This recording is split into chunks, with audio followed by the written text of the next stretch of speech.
Class 9th, English worksheet number 46, date 20th of October 2020. Good morning, students.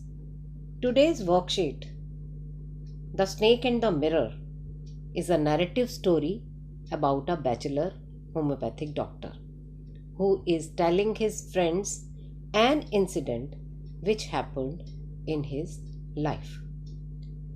Basically, this story was written by Vaikam Muhammad Bashir in Malayalam and then translated from Malayalam by V. Abdullah.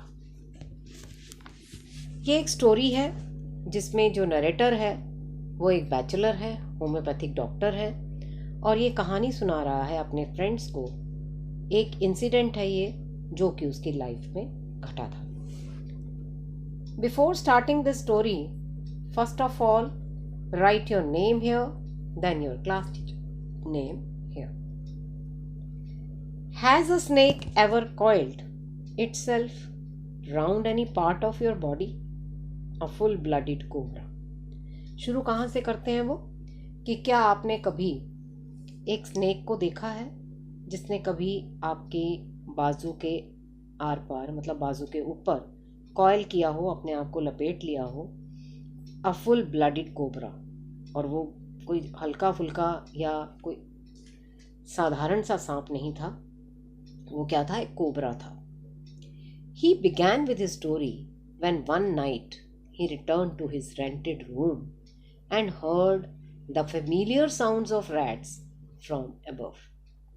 The room was not electrified, so he lighted a kerosene lamp on the table, then took off his black coat, white shirt and not so white vest and hung them. वो अपनी कहानी शुरू करते हैं कैसे कि कहानी शुरू होती है एक रात से, जब वो अपने रात को अपने जो रेंटेड रूम था, जो उन्होंने किराए पे कमरा ले रखा था, उसमें वो वापस आते हैं। जैसे ही दरवाज़ा खोलते हैं तो उन्हें वही फेमिलियर जान पहचान वाली आवाज़ सुनाई देती है। किसकी? रैट्स की। और वो ऊपर से आ रही थी, छत से आ रही थी। The room was not electrified, वहाँ पर बिजली नहीं थी। So he lighted a kerosene lamp on the table, इसलिए वो टेबल पर एक मिट्टी के तेल का लैम्प जलाते हैं। Then took off his black coat, फिर उन्होंने अपना ब्लैक कोट उतारा, वाइट शर्ट उतारी और अपनी बनियान जो इतनी वाइट नहीं थी वो सब उतार के उन्होंने हंग दैम, मतलब उसे लटका दिया। Letter when he couldn't sleep, जब वो सो नहीं पाए, he took a stroll outside and came back in front of the mirror. वो मिरर के सामने आकर बैठ गए।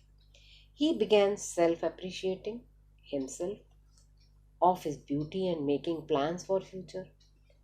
वो सामने मिरर के सामने आकर बैठ गए और अपनी ब्यूटी को, अपने आप को वो अप्रिशिएट करने लगे, अपनी प्रशंसा करने लगे और प्लान बनाने लगे कि फ्यूचर में वो ऐसा और क्या करें अपनी शक्ल के साथ कि वो ज़्यादा अट्रैक्टिव लगे। He thought of marrying a rich but a fat doctor who would not be able to catch him if anything ever goes wrong.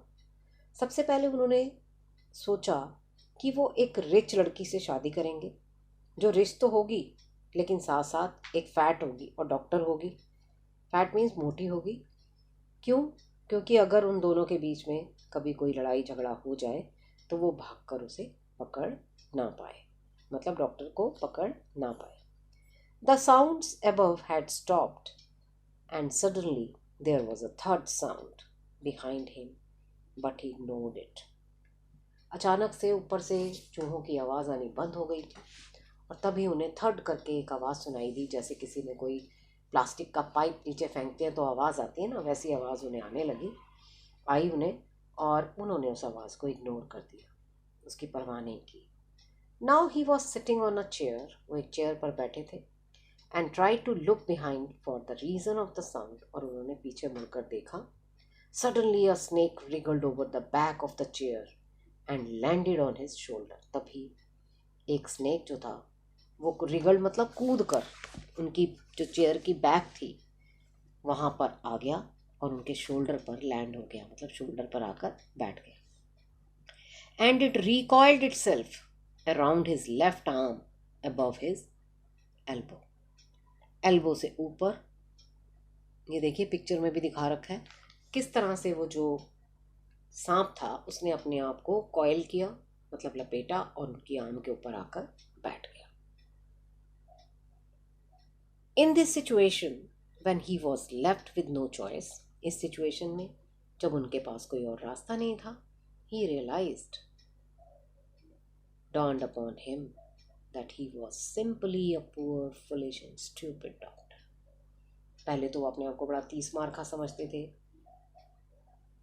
Mirror में देखकर सोच रहे थे, प्लान कर रहे थे कि मैं एक रिच लेडी से शादी करूँगा और मैं क्यों मोटी लड़की से शादी करूँगा ताकि वो मेरे पीछे भाग ना पाए। लेकिन अब वो अपने आप को बिल्कुल निसहाय पा रहे थे और उन्हें लग रहा था कि जैसे उनसे ज़्यादा पुअर, गरीब, फुलिश, बेवकूफ़ और स्टूपिड डॉक्टर इस दुनिया में और कोई नहीं है। At that very moment the snake turned and saw it's reflection in the mirror. तभी जो स्नेक था वो टर्न हुआ और उसने अपनी शक्ल मिरर में देखी। It slowly unwound itself from his arm and move towards a mirror. उसने धीरे से अपने आप को उसकी आर्म से, जो नरेटर की बाजू थी उसके ऊपर से, अपने आप को हटा लिया और वो मिरर की तरफ बढ़ गया। कौन? स्नेक।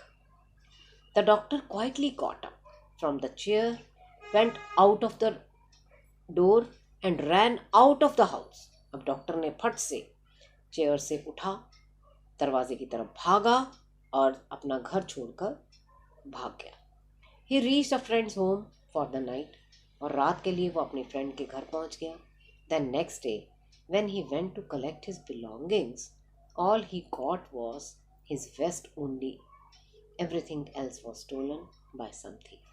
जब वो अगले दिन अपने घर पहुंचा अपना सामान, बिलोंगिंग्स मतलब अपना सामान उठाने के लिए, तो वहाँ सिवाय एक वेस्ट मतलब बनियान के और उन्हें कुछ भी नहीं, और उसे कुछ भी नहीं मिला।